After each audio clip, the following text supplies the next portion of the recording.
और गारंटी कौन देता है? गारंटी मोदी देता है। बिना गारंटी पैसे मिलता है। और ये मेरे रेडी पटरे वाले भाई बहन पाई समय पर चुकता करते, बैंकों पर कोई बोझ नहीं होने देते। साथियों, मोदी के पास 10 साल का रिपोर्ट कार्ड है और 25 साल का रोड मैप भी है। और दूसरी तरफ इंडी गठबंधन वालों के पास क्या है? जितने लोग उतनी बातें, जितने दल उतनी घोषणाएं, और जितने दल उतने प्रधानमंत्री। कांग्रेस के माओवादी मैनिफेस्टो में जितनी घोषणाएं हैं, अगर उनका हिसाब लगाएं तो देश दिवालिया हो जाएगा। इनकी नजर हमारे मंदिरों के सोने पर है। इनकी नजर महिलाओं के मंगलसूत्र पर है। इन लोगों ने 50% इनहेरिटेंस टैक्स का आइडिया फ्लोट किया है। यानी आप अपने बच्चों को अपनी विरासत नहीं दे पाएंगे। आपने कितनी मेहनत करके कितना ही कमाया हो, इकट्ठा किया हो, आधा ये सरकार छीन लेना चाहती है, आपको बच्चों को नहीं देने देगी। ये आपकी प्रॉपर्टी का एक्सरे करके अपने वोट बैंक को, जो वोट जिहाद करते हैं ना, उनको देने के लिए वो निर्णय कर चुके हैं। साथियों, इनके इरादे बड़े खतरनाक है। कांग्रेस के लिए ये अस्तित्व बचाने की लड़ाई है। वो किसी भी हद तक जा सकती है। साथियों, मुंबई तो भारत का इकोनॉमिक पावर हाउस है। आप देखिए, 10 साल पहले शेयर बाजार कहां था और आज कहां है। आज देश के लाखों लाख छोटे छोटे निवेशक बाजार से जुड़े हैं। दुनिया के 4th लार्जेस्ट स्टॉक मार्केट पर देश दुनिया का भरोसा बढ़ता जा रहा। इंडी अगाड़ी वाले जो साजिश से रच रहे हैं, उसका एक मकसद इस भरोसे को भी तोड़ना है।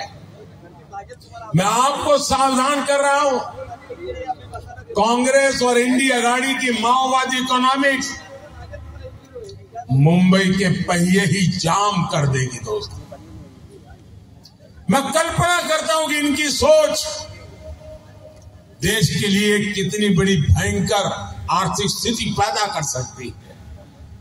साथियों, मुंबई चैत्य भूमि से प्रेरणा पाती है। ये भी हमारी सरकार है जिसने चैत्य भूमि सहित देश दुनिया में बाबा साहब के पंच तीर्थ विकसित किए हैं।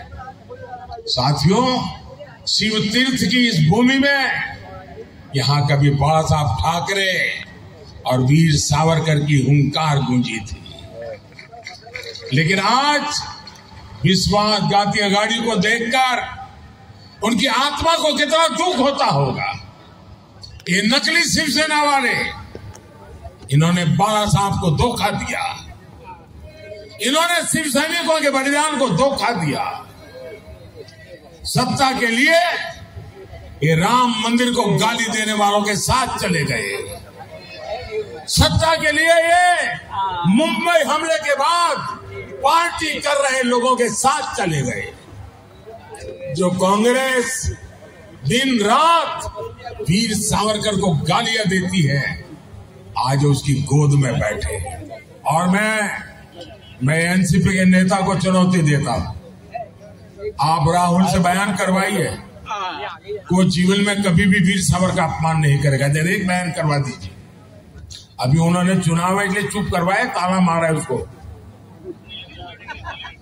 लेकिन जरा बुलवा दीजिए एक बार कि मैं जीवन भर वीर सावरकर के खिलाफ एक शब्द नहीं बोलूंगा। जरा एक बार बुलवा दीजिए उनको। वो नहीं कर सकते क्योंकि उनको पता है चुनाव खत्म होते ही फिर से वीर सावरकर को गालियां देना शुरू करने वाले। साथियों, महाराष्ट्र की मिट्टी के साथ धोखा करने वाले लोग, महाराष्ट्र के गौरव को ठेस पहुंचाने वाले लोग, साथियों वो भी एक वक्त था कभी शिवसेना की पहचान यहां घुसपैठियों के खिलाफ खड़े होने की थी। आज वही नकली शिवसेना सीएए का विरोध कर रही है। इनको अब हिंदुओं, बौद्ध, जैन, सिख शरणार्थियों को नागरिकता देने पर भी आपत्ति है। हिंदुस्तान में ऐसा हृदय परिवर्तन किसी पार्टी का नहीं हुआ जैसा अभी की नकली शिवसेना का हुआ है। साथियों, अपने वोट बैंक को खुश करने के लिए, तुष्टीकरण के लिए इस पूरी अघाड़ी ने पूरी मुंबई को, पूरे देश को धोखा दिया। जिस कसाब ने मुंबई करों को दहलाया, इस शहर को खून से रंग दिया, ये लोग उसको क्लीन चिट दे रहे हैं। जिस पाकिस्तान की आज दुनिया में कोई नहीं सुन रहा, ये अघाड़ी वाले सर्जिकल और एयर स्ट्राइक पर उसी पाकिस्तान की भाषा बोल रहे हैं। ये हमारी सेना को झूठा करार दे रहे हैं। छत्रपति शिवाजी महाराज की इस धरती का इससे बड़ा अपमान और क्या होगा। साथियों, इंडिया गाड़ी वाले लगातार बाबा साहब आंबेडकर, भवानी, जय शिवाजी, छत्रपति शिवाजी महाराज की, छत्रपति शिवाजी महाराज की। समस्त मुंबई कराना माझा राम राम। कसे आहात तुम्ही?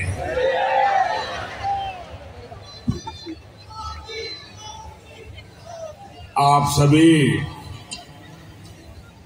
हमें आशीर्वाद देने आए हैं। मैं आपका हृदय से बहुत बहुत आभार व्यक्त करता हूं। साथियों, मुंबई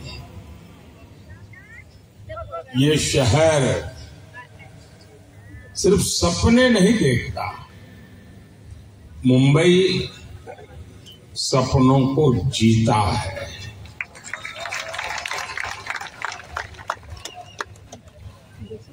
कुछ कर गुजरने का संकल्प लेकर चलने वालों को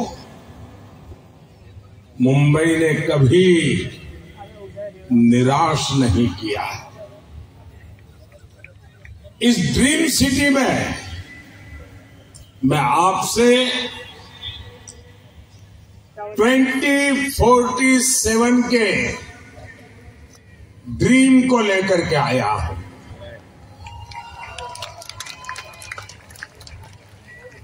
एक सपना है देश का, एक संकल्प है देश का। हम सब ने मिलकर विकसित भारत बनाना है और इसमें मुंबई की बहुत बड़ी भूमिका है। साथियों, अब मुंबई के लोग रफ्तार की कीमत सबसे ज्यादा समझते हैं। भारत के साथ आजाद हुए कितने ही देश हमसे आगे निकल गए। हम क्या किसी से कम थे? फिर कमी कहां थी? कमी उस सरकार में थी जिसने भारतीयों के सामर्थ्य पर भरोसा नहीं किया, विश्वास नहीं किया। और मैंने ऐसे ऐसे प्रधानमंत्री देखे हैं, और मैं आप सबको कहूंगा, मुंबई वालों को, कि YouTube पर जाकर के लाल किले से अब तक कौन प्रधानमंत्री क्या बोले हैं सारा अवेलेबल है। आप हैरान हो जाएंगे। एक वो भी वक्त था जब देश के प्रधानमंत्री लाल किले से हम भारतीयों को आलसी कहकर पुकारते थे।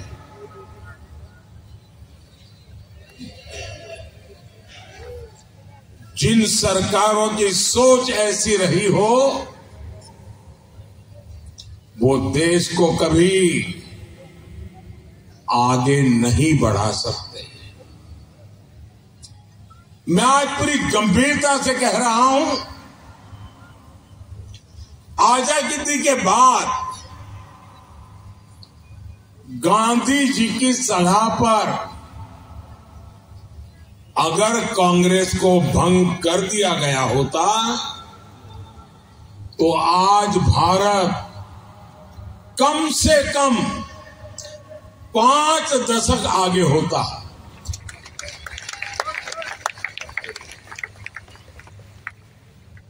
आजादी के बाद भारत की सभी व्यवस्थाओं का जो कांग्रेसीकरण हुआ, उसने देश के 5 दशक बर्बाद किए हैं। साथियों, देश आजाद हुआ तो भारत दुनिया की 6ठी बड़ी अर्थव्यवस्था था। हम दुनिया में नंबर 6 पर थे। और 2014 में जब कांग्रेस गई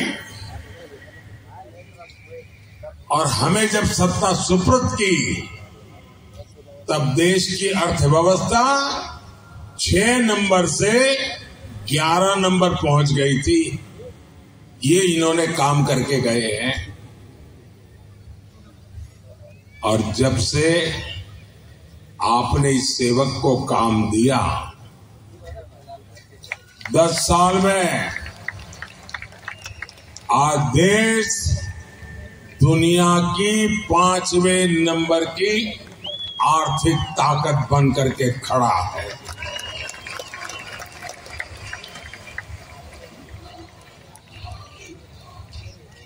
आज भारत में, मुंबई में रिकॉर्ड इन्वेस्टमेंट आ रहा है। और मेरी गारंटी है कि कुछ ही सालों में जब मैं आपके बीच आऊंगा तो हम दुनिया की 3री बड़ी आर्थिक ताकत बन चुके होंगे।